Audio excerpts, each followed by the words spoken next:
Public hearing, अगर इसकी बात करें तो ये वो पार्टिसिपेटरी प्रोसेस होता है जो सेंट्रल होता है इंटरैक्शन की बिटवीन द जनरल पब्लिक, यानी कि वो लोग जो किसी भी प्रोजेक्ट से इफेक्ट होने वाले हैं, and the concern stakeholders of the project, यानी कि इन दोनों के बीच में एक जो लिंक बनता है वो है पब्लिक हियरिंग का। और यहाँ से ही एक आइडिया आता है, that is the active citizenship aspect. ये गवर्नेंस में बहुत ज़्यादा इंपॉर्टेंट है। आप कोई भी प्रोजेक्ट ले लीजिए, माइनिंग का, इंडस्ट्री का, इंफ्रास्ट्रक्चर या थर्मल पावर, न्यूक्लियर पावर या हाइड्रो पावर का, इन सब में एक ही चीज़ इंपॉर्टेंट है, and that is public hearing.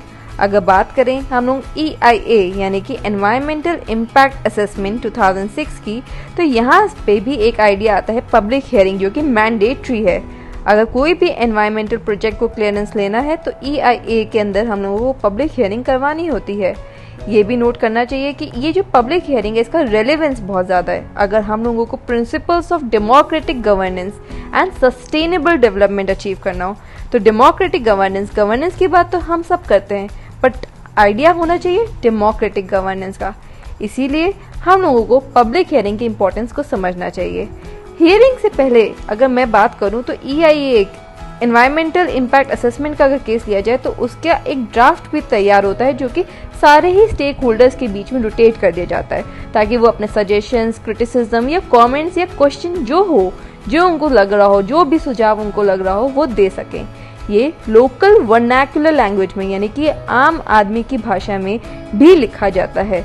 इससे ये महसूस होता है कि सारे जो रीच होता है वो बढ़ जाता है। इसी से हमें समझ में आता है कि किस तरह से वाइडर पार्टिसिपेशन, यानी कि पूरी जितना हम मैक्सिमम पार्टिसिपेशन अचीव कर सकें, हम वो एम करते हैं अपने गवर्नेंस में। इसके बाद ये कॉम्पिटेंट अथॉरिटी के पास जाता है और वहाँ पे हियरिंग होती है विद द पब्लिक।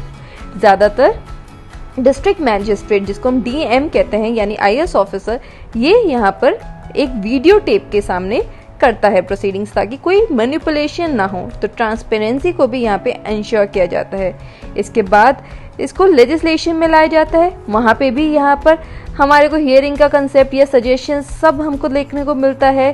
और फिर फाइनली अगर देखा जाए एग्जाम्पल के तौर पे, तो कुंडाकुलम न्यूक्लियर पावर प्रोजेक्ट जो कि तमिलनाडु पे था, वहाँ EIA report was not provided in the vernacular language, और जो हार्ड कॉपीज थी वो इतनी सर्कुलेटेड नहीं हुई थी। इसके लिए जो पब्लिक हियरिंग थी उसको फिर से किया गया। तो यानी vernacular language, reach and the idea of transparency, ये सब पब्लिक हियरिंग में as per our legislation important है, और इसको अचीव करना हम सबका मॉरल रिस्पॉन्सिबिलिटी है, and that forms the core of governance.